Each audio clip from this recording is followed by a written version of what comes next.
एक छोटे से गांव में एक आदमी रहता था। उसके घर के पास में एक पहाड़ था जहां पर वह रोज सुबह जाता, वहां पर थोड़ी देर उस पहाड़ पर बैठता, फिर वापस आ जाता। तो रोज की तरह वह सुबह सुबह जा रहा था। पीछे से उसका छोटा सा बेटा आया। उसने आकर के उसका हाथ पकड़ लिया और कहा कि आज मैं भी आपके साथ चलूंगा। उसने पहले तो उसको थोड़ा सा समझाया और मना किया, कहा कि जो रास्ता है वो बहुत ही छोटा है और चढ़ाई बहुत ज्यादा है, तो तुम मेरे साथ नहीं चल पाओगे। लेकिन फिर जब उस बेटे ने जिद करी तो पिता मान गया। वो दोनों पहाड़ पर चढ़ने लगे। पिता ने बेटे का हाथ कस करके पकड़ा हुआ था। लेफ्ट साइड में पहाड़ थी और राइट साइड में खाई थी और रास्ता बहुत ही छोटा था।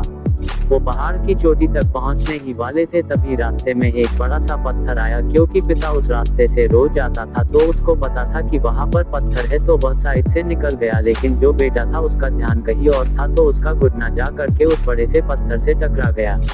उस बच्चे के मुंह से एक चीज निकली और जैसे ही वह चीखा, उसकी आवाज उन पहाड़ों में गूंजने लगी। इससे पहले उस बच्चे ने कभी भी अपनी आवाज की गूंज नहीं सुनी थी, तो उसे समझ नहीं आ रहा था कि ये क्या हो रहा है। वह अंदर से थोड़ा सा घबरा गया और उसे लगा कि शायद कहीं कोई है जो छुपकर उसे देख रहा है और उसका मजाक उड़ा रहा है।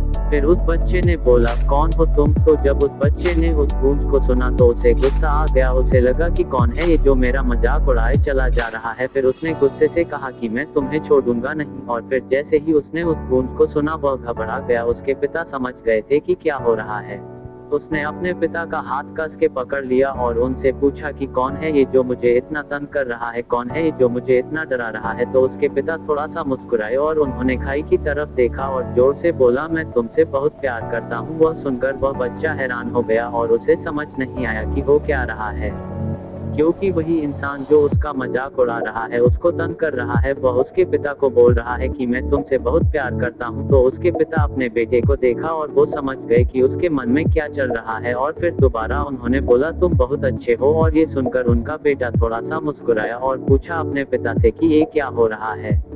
फिर उसके पिता ने अपने बेटे को समझाया, ये जो आवाज तुम सुन रहे हो ना, ये किसी और की नहीं है, ये तुम्हारी ही आवाज है जो कि पहाड़ों में गूंज रही है और तुम्हें अपनी ही आवाज सुनाई दे रही है। जैसे तुम बोलते हो ठीक वैसा ही तुम्हें सुनाई देता है। अगर तुम गुस्से से कुछ कहोगे तो पलट करके जो आवाज आएगी उसमें भी गुस्सा होगा, लेकिन अगर तुम कुछ अच्छा कहोगे तो वो आवाज भी अच्छी होगी। बिल्कुल इसी तरह से हमारी जिंदगी में भी होता है। जैसा तुम अपने मन में इस जिंदगी के बारे में सोचते हो, ये जिंदगी तुम्हारे लिए बिल्कुल वैसी ही हो जाती है। अगर तुम मन ही मन अपने आप से ये बोलते रहोगे कि मेरी जिंदगी तो बहुत बुरी है, तो तुम्हारी जिंदगी सच में बुरी हो जाएगी। और अगर तुम अपनी जिंदगी से प्यार करोगे तो तुम्हारी जिंदगी भी तुमसे प्यार करेगी।